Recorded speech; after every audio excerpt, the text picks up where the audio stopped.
So during all the situation, I finally, we did get a hold of my mom, and we talked to her over the internet after Sarah and David called us one morning and told us that we had they had some news for us that we needed to turn around and wait for Skype, on Monday morning, and this was Sunday that they called us. So we said, okay, fine. So then they turned around and they called us on Skype, and we talked, and they told us the information that they found my mother, and I have a brother named Dieter, Balzer, and so we talked for a few minutes about that, and then we find out. So then we got information, for Dieter's email. So we contacted my brother Dieter. He spoke, German, of course, but our computer translates from English to German and German to English. So it worked out really well that we could take and write to them. Well, in the meantime, we finally got a hold of him. Finally got letter back from my mother and saying, "Thank you for forgiving me for all the years that I had to give you up. My life was so hard. I miss you so much. My dear child. Please forgive me for all that that you have gone through." Well, I really can't complain. I had a wonderful life. I mean, it was hard for her, and I really felt sorry for her and stuff. So we try to, tell her about this, and let her know that it's okay, that I forgive her, that there's no anger, no animosity whatsoever. And during that period, we were waiting for, to hear about my brother Klaus, because she said that there's a Klaus, but they never gave us his last name. So finally, after about a month, we finally got his last name. And so so one day we turned around, my wife had called me, and said, well, Melissa thinks she found him on the internet. So, okay, great. We found him on the internet. So she started emailing and talked to him and whatever. Well, then she had to go to class, and because she takes culinary school in Portland. So then she got off of there, and then my wife turned around, looked it up on the internet, and found his home phone number at home. And she said, call him up, see what happens. You got to call him up right now and see what goes on. Let me know for sure what goes on. It's okay, yeah, whatever. Okay, we'll do that. So I got on the cell phone, got a hold, call there and stuff. And the young man answered the phone. I asked him, I said, is this Klaus? He goes, no, my name is Mark. I says, well, is your father Christopher there? He goes, yeah, one moment, but may I ask who's calling? And I mean, I didn't know what to say at the time. I was just like, wow, it's okay. So I came up with going, tell him it's his brother, and he goes, okay, and it's like he didn't believe me. You could tell that. Anyway, so he goes to his dad, and he has his phone in his hand. I can hear him talking. He goes, Dad, there's a guy on the phone. He says your brother, and stuff, but he's in America. He speaks English, and stuff.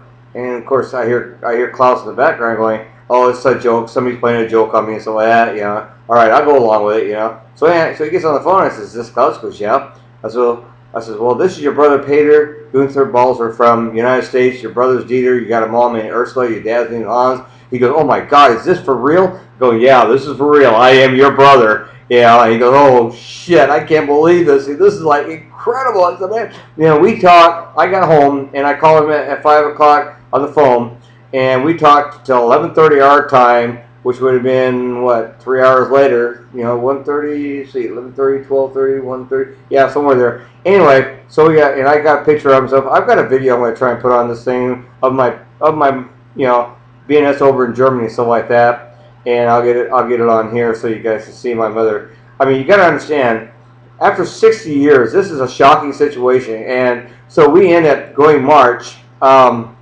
We called Klaus back up. And March on 2010, we went over there and met my brother, Dieter, and his wife, Eva, for the first time, in 60 years. And then we turned around and had Gabe and Sarah and Annetta there, which, for St. Student's mother and father, which are really, Gabe and Annetta Schaefer. And they were just fantastic. I mean, I couldn't ask for everybody to be so cool, so great, and stuff. So then we went to the hotel and, cleaned out, spruced up a little bit, and then off we went to go see Mother for the first time. Oh my God, and 60 years later, oh my God, now what do I do? I mean, I kind of had butterflies. I wasn't really sure how I was going to react, or what do I, I mean, what do you say? How do you make anything work after that long time? I mean, you don't have any words for how, what's going on right at the present moment in your mind. You're just like, I was kind of scared, but then again, I'm not. I'm kind of really, really like, wow, really. really want to know how she looks. You know, I mean, never seen her before, so oh god, I mean, he's like, holy shoot, you know, like, oh my god, now what do I do? You know, so okay, anyway, so I did. We got in the car, and we drove there, and all the way there, I'm looking around at the city and everything else. I'm going, wow, this is where originally I'm from. I'm from Berlin, Germany, in Charlottenburg. You know, it's like, wow, look at this place. Look at the buildings. I mean, this is old. The Berlin Wall. It's like, wow, this is so cool. You know, I can't believe this. You know, and here I am. You know, I got my wife with me. I got my daughter. You know, my youngest daughter's with us. And here we are, just driving down the road, going through this whole town. And it's like, man, this is. So then we come up to the apartment. Oh my guys, I'm just kind of really nervous and butterflies, you know. So we go up, and pretty soon, you know, because my dad, you know, remember my brother Dieter and Eva are with us also. And so here we are, going up there, and you know, let's walk up the stairs. Their first floor is actually on the second, what we call the second floor to us. Okay.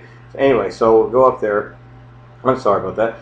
Anyway, so we knock on the door, and person they come to the door, and you know, Tio, they call him Tio. His real name is Theo, but everybody calls him Tio, and he gives me a big hug and says hi, and he's crying. You know, oh my God, just, you know, it's like, wow, you know. And so they turn me in to go into the living room and stuff, and here she is sitting in a rocking chair, and everybody else was kind of ahead of me. You know, I'm kind of like the last sucker that, you know, I was like, oh God, here we go. You know, I'm just like, oh my God, you know.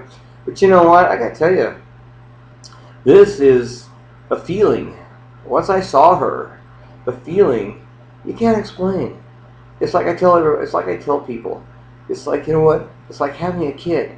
You can't explain how you feel inside, because really I can't explain it. I mean, I have no idea. I just know that this is such a warm and, you know, it's such a neat, I mean, warm and wonderful feeling. I mean, the emotions running through your system and I mean, your mind. I mean, wow, it's like, here she is, and I just go up to her and I give her a big hug, and I kneel in front of her and stuff like that. And I gotta tell you, yeah, did I cry? Yeah, I cried. I cried. I couldn't. Hugging her, and and here she is, 80. At that point, she was 81 years old, and I just, I mean, God, it was so emotional. I mean, my heart was so open. I just couldn't believe how much I felt. I mean, so warm, so needed, so wanted. You know, I mean, it was just unreal. Even though we didn't speak the same language, we didn't have to speak the same language. We knew, we communicated, we knew. You know, it was wonderful. And then, so finally, we got through the emotional part of this thing, and then Sarah, it was interpreting for me, and she did a wonderful job. And my mother told me about lots of different stories, and so there's more to it. But you know, you can go on and so like that. And then we visited with Theo and Dieter and Eva and Hannah Laura. Hannah Laura was my half sister, so and she was neat gal, really neat gal, you know. And you know, even though I didn't know her that well, you could tell, you could feel the love inside of her, so like that. But you know, unfortunately, we got to meet her. We got to be there for a while, and we got to go see Berlin. We got to see the sights of Berlin and spend time with Mother again. And you know, we did a lot of visiting, and it was so wonderful, you know. And I got to tell you, you know, one of the hardest things for me to do, and I'm a pretty tough guy, you know, for holding feelings, but you know what? When I left that place, I bawled my eyes out for an hour. I mean, I cried so hard. I've never cried so hard in my life. I mean, it's like so much emotion finally came out after all these years wondering why. Why did they give me up? How come nobody liked me? Why did all these little feelings come out? And they all got answered in that one day. That, you know, I gotta be honest with you, this story is not like a lot of stories. I had a lot of fears, you know, stuff. And I'll continue the story here in a minute because my time is running out for 10 minutes. But I gotta tell you, let me finish this out in a little bit, okay? And I'll get back with you. But you gotta hear it.